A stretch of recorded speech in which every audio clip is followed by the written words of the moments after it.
No,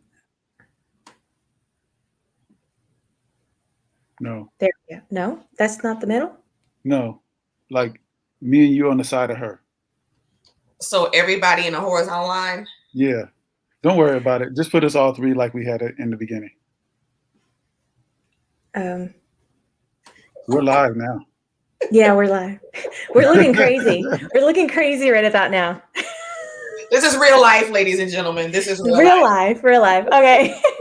All right, we're back with another episode of What's Your Grind. I'm Melissa, the host. I am the owner of Southern Sweet and Sassy.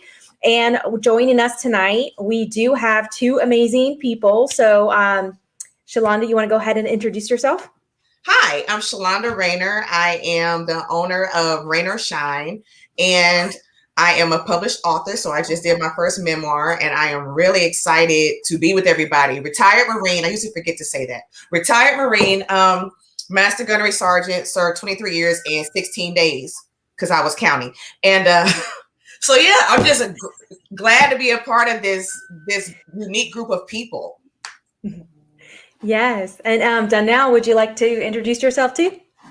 Yes. So my name is Donnell Johns. I am the co-founder of Veterans Grow America. I retired with 26 years of service. I retired as a command sergeant major for the United States Army HUL.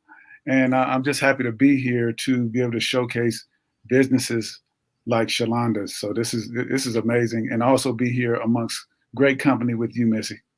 Oh, thank you. Thank you. You guys are making me feel bad. I just did service. I didn't retire. You guys are like, you guys did the full shebang. Hey, listen, you got out when the getting was good. Everybody's path is different. It does not negate your service. Yeah. Oh, at least I'm married up. He retired. So Same.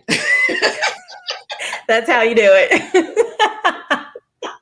We'll get tips. Yes, right. All right, perfect. So, Shalanda, tell us a little bit about yourself outside of what you just said. Let me think. What do you want to know?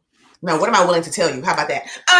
So ironically, though, I retired from the Marine Corps, but at CSM, I do work with the Army Reserve now. So I work with the Army Reserve as an equal opportunity compliance specialist. So those that are familiar with your EOAs and whatnot to deal with the illegal discrimination that the soldiers might have to have addressed, that is what I do. And so I work at Fort Belvoir, actually. So right across from where we're going to be. So I'm super excited. They have battle assembly that weekend, so I might get me a working party to help me with that tent. I have twin girls. They are 13. They are fraternal. And I just, oh my goodness, I'm just so excited to be able to do what I love to do. And so I think that's about it. The rest you'll figure out. What I want to figure out. So let's get into this, right? Let's do it. This book. See how they do? See how they do? Okay. It's right up into the book. It's right up into the book. Yes. I got to cut to the chase because it's one of those things where you just want to know the name of this book. God is effing with me.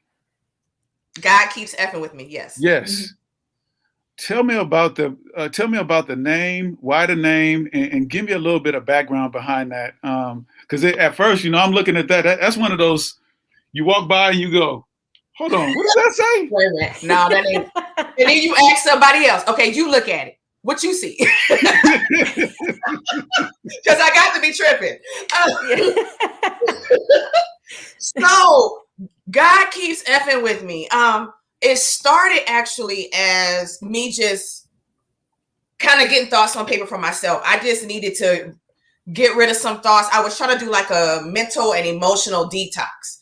And so originally it was written for myself. So everything in the book is things that actually happened to me. And I go from the date of conception to my most recent divorce. And then people are like, well, how do you know about your conception? Well, unfortunately, my mother told me about it. So, you read about it. Yeah, some things children shouldn't know. But I was doing it for that purpose. And so it was like, I just want to be able to say what I want to say without anybody cutting me off, telling me you shouldn't say that. going into a deep prayer whenever I say how I feel. And once I finished, my friends were talking to me in my little group that I had working with me, and they were like, now we got to think of a title and you should get this out to people after they read it. And I was like, well, I mean, okay, whatever. So we're going through the conversation, right? And so I have people on the line and they're like, okay, you went through these things. And they were so serious. You went through these things.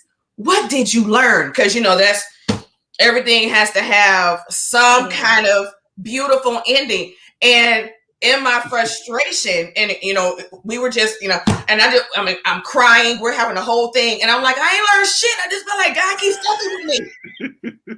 And everybody got quiet, and then they said, "That's the title." I was like, "Get up out of here." So, and so what I did with the title though is it's not about blaspheming or anything like that. I am speaking from my hurt and what I walk the reader through, or when I'm telling a story, and I wrote the book like I'm talking to you, so you feel like you're having a conversation.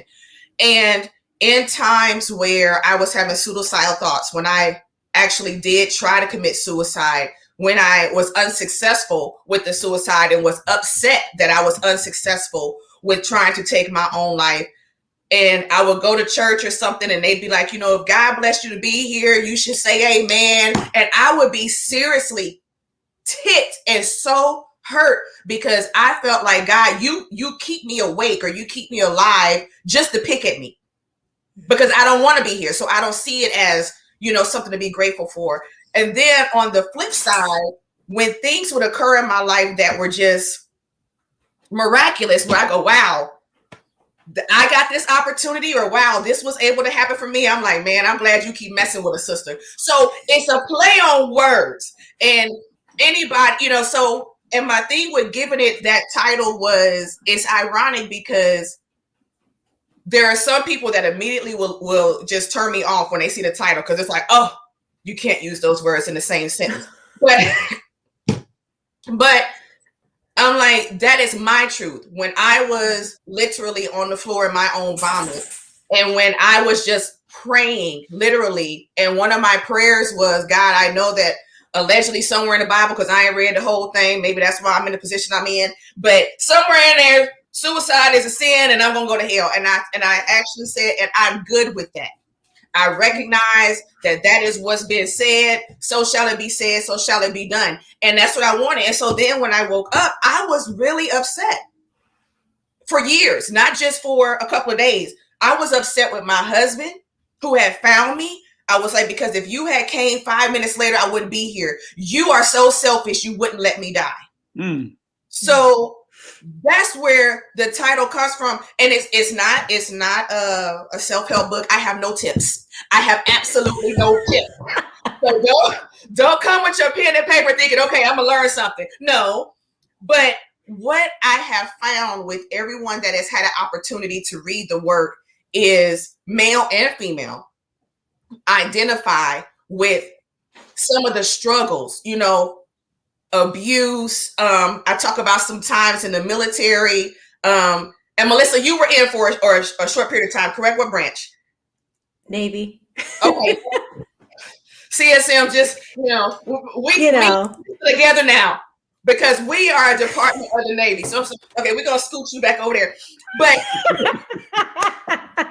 I was about to say, the Navy kind of owns y'all, but just when I was on her side, CSM, okay, now we're going to kick it back to the curb. So, and we're going to go with Tyree. We're going, okay, everybody with a green ID card, stand up.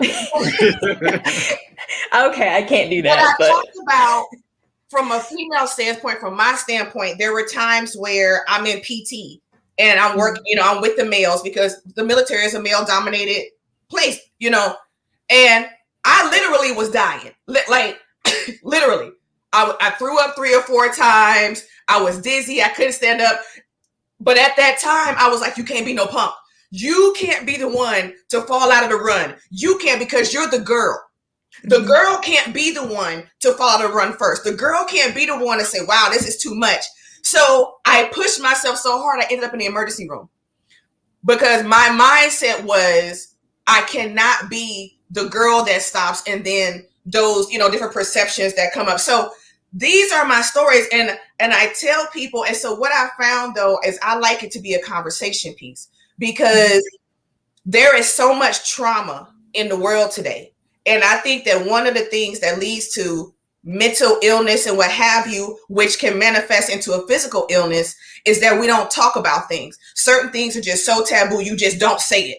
And so we pack all of this inside for years, and we're wondering why we treat our children the way we do. We're wondering why we react to certain things the way we do. But we can't be fully honest, because sometimes our honesty is unpopular, or it's not PC, or, it doesn't fit into a certain mold. So that makes people clam up. And so we have these generational things that we've been dealing with that started when we were 6, and we're still dealing with them in our 50s, because where was the safe place to talk about it without somebody saying, oh my God, I can't believe you said that. No, we're not going to have this conversation, so when it starts that conversation to say, okay, let's be honest and let's have a safe space where you can tell me how you feel, no judgment. It doesn't have to be the way I feel. It doesn't have to be, and it's okay for you to hurt. It's okay for you to say this sucks. And not all the time are you going to use your work voice and switch code and say, yes, that was a really unpleasant time that I went through. No. So divorce because several times, no matter how much business you got. You're right. So writing this book, did you feel it was like kind of therapeutic in a way for you to get all of that out there in words for other people to, read and understand, what you went through? It did. One of my friends asked me, he said, okay, so now what did you get from it? And again, I didn't intend on anything. It was just for me. But I said, but what I did get from it, I said, this was the first time that I could say exactly how I felt, say exactly what someone did to me, say exactly how that has affected me without somebody cutting me off and not letting me get my truth out. I had that opportunity. I didn't have anyone saying, oh, we don't talk about that in the family. Oh, that's old. Oh, I got to get it all out. And that was the first time that had happened for me ever. If I'm still thinking about things that happened during my conception and how that affects me, that means it still affects me. It's a problem. Yeah. And until I could peel back the layers and figure out what makes me me, what makes me react the way I do, I had to go back and go, okay, because of this, I do this. Because of this with my parents, this is why I'm like this with my kids. That doesn't make it right. But now once I can identify it, then I can say, okay, I need to change that because now I see where it's coming from. And then it was also healing for me because I got to a point where I said, you know what? This was not my fault. For many years, I thought so many things were my fault. I could have done, I should have done. And I was like,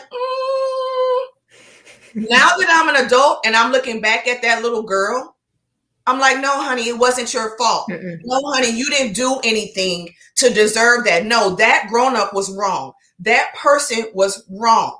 And it's okay to stand up for yourself. And it's ironic because now I just feel like grown Shalanda is taking care of little Shalanda. It's like now I can confide in me. I didn't feel like I had anybody. And it's kind of like now I can say, we're okay. I got you now. Now I'm not afraid to speak up. Now I'm not afraid. And your thoughts, your feelings are safe with me. And that was amazing. And so if I can have someone else do that for themselves, not for me, for themselves, I think that it'll just be so much healing. It's just so much healing if we get past what is taboo to say, because the things that are driving us crazy are things that, nobody would think. CSM, E9s. Oh no, you had a wonderful life. Let the soldiers tell it. Wife, kids, car, you got everything. You don't have no problems. And you too, Melissa, when we're in uniform, there's so much that we're going through. When you go to work in uniform, and even in our civilian capacities, we can't go to work and cry. We can't go to work and be sad. We can't. So we just start packing stuff away. We just start packing stuff away like a TMO move. And then 3 or 4 PCSs later, We're like, why we got so many boxes? And you got MREs from 1977. We get about when we might use them in an apocalypse. And they last forever. So right. So it's just so much. And we do this thing with emotional baggage. Yeah. We stow it away, and unintentionally we take it with us from place to place, from relationship to relationship.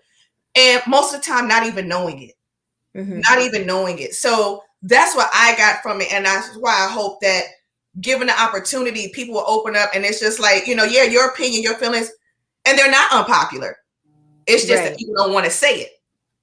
Mm-hmm. They're like, oh, I say it at home, but I can't believe you said it out loud.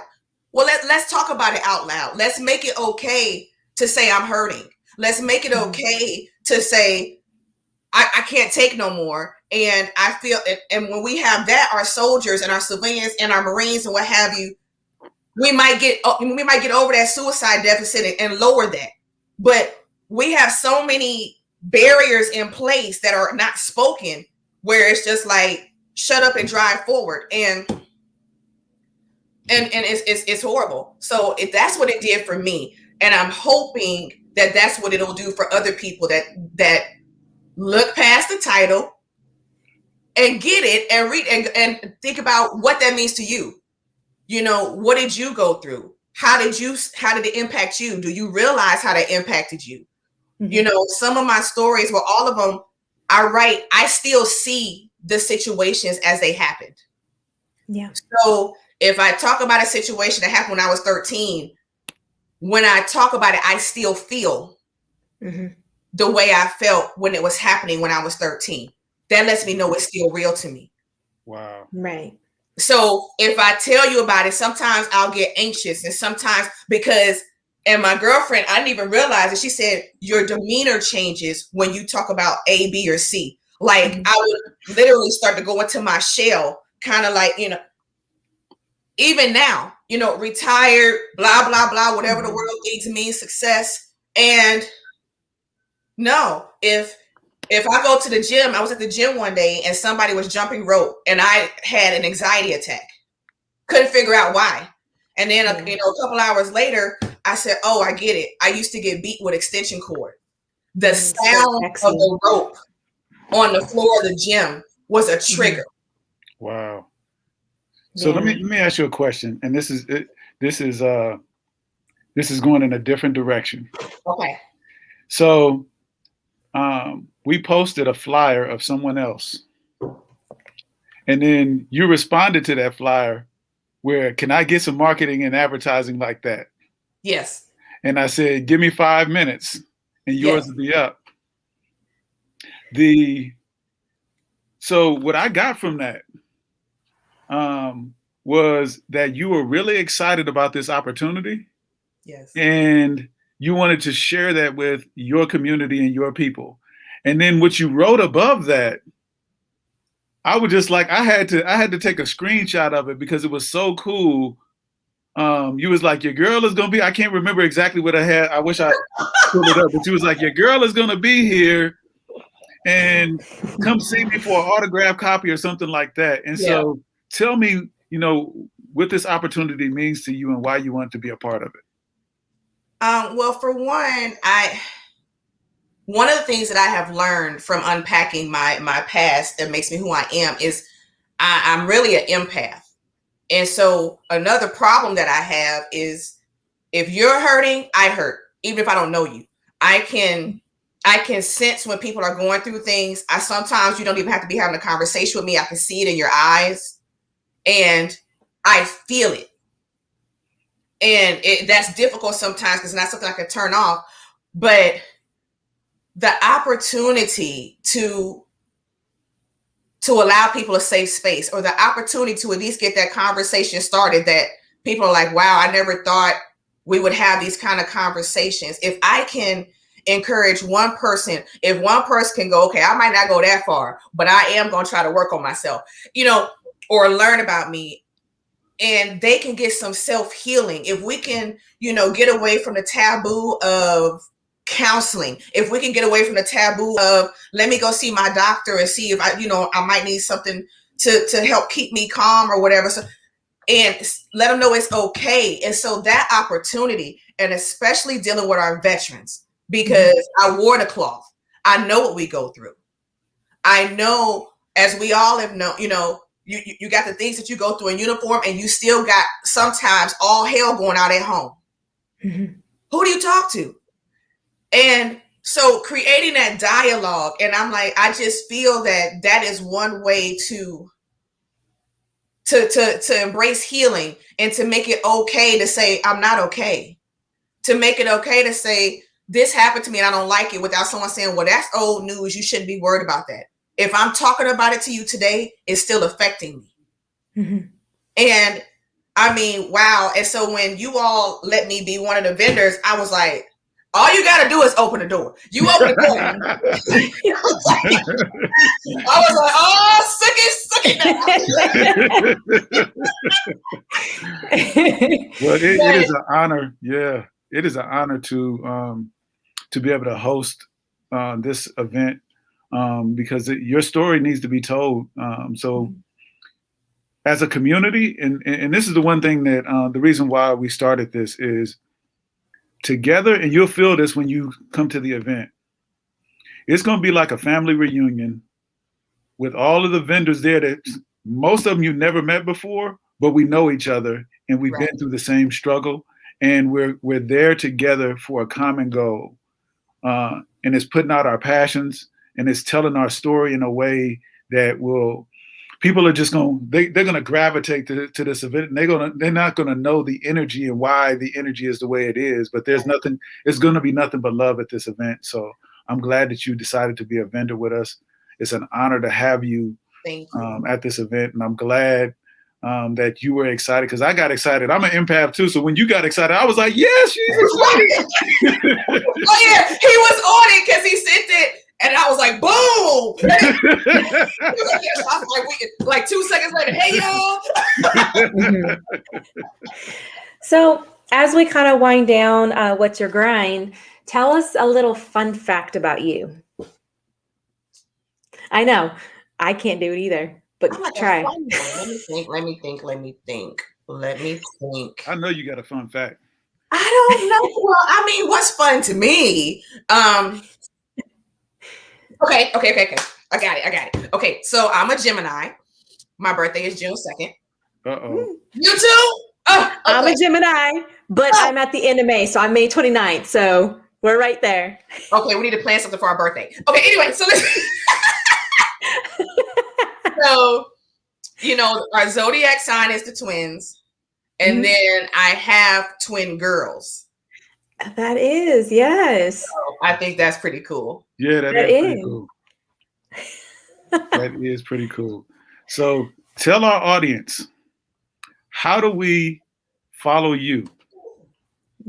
Well, thankfully, Melissa has hooked me up because the Navy carries us where we need to go. You know, we can't travel across the water if the Navy don't let us get on the boat. So Melissa's going to put up my contact information for Instagram, Facebook, and what else do we have? LinkedIn as well.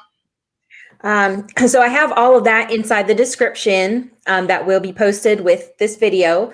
But here is her Facebook, and then I did do her Instagram here, and this is her Twitter handle.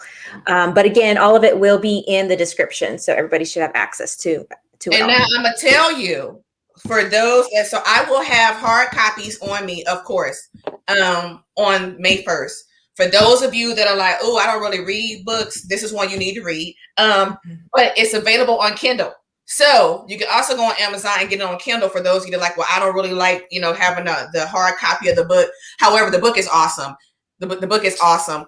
And I just say that because, yeah, I think I'm great. But also, Marines don't have a lot of humility. I mean, that's one thing you'll learn. But I also included photographs in some of them. And I had an artist work with me, and I had him recreate the scenes as I remember them in that moment in time. And so I think that adds a lot to it as well. So having a hard copy is great, but it is available on Kindle on Amazon. And I'm a Kindle freak, so I'm like, here I come. So let's tell the audience. So come out. Yes. If you're in the DC, Maryland, or Virginia area, or even if you're outside of that area, on Saturday, May 1st, have your there. Be there. I'll say it. See, you ain't gonna say it. What billboard? Shalanda will say it. 9 a.m. to 6 p.m. Be there. Come get this book. Yes. You don't have no choice. It's a direct order. Who? Oh, the Master Gunny and the CSM done said it. So that's it. That's but it. Just come out, have a good time. The food court I think will be open, and just fellowship and relax, release. We got three food trucks that's going to be there. We have a musician. We have a DJ. We even gonna have. You know what? I'm not going to tell you. Hey, you're going to have to come to see. Come on out. Come on out. You had me at food trucks for it. Right, he had me at food trucks. But you got to come and see. It's even better. Oh yeah, support and just have a good time. Yeah, it's gonna be a great time. So we want to see everybody there. And thank you so much. For me, he said rain or shine. So boom. We don't want to hear that you can't come because it was raining. Because if it ain't raining, we're not training. So rain or shine. Yes. Boom. That's what CSM said. All right. Well, I think that wraps up this episode. So it was great having you both on tonight's episode.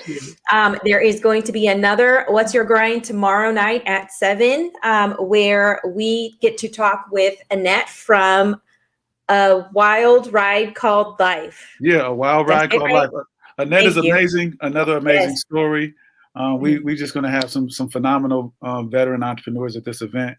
Yes. Please come out and support. We love all y'all, but we got to go.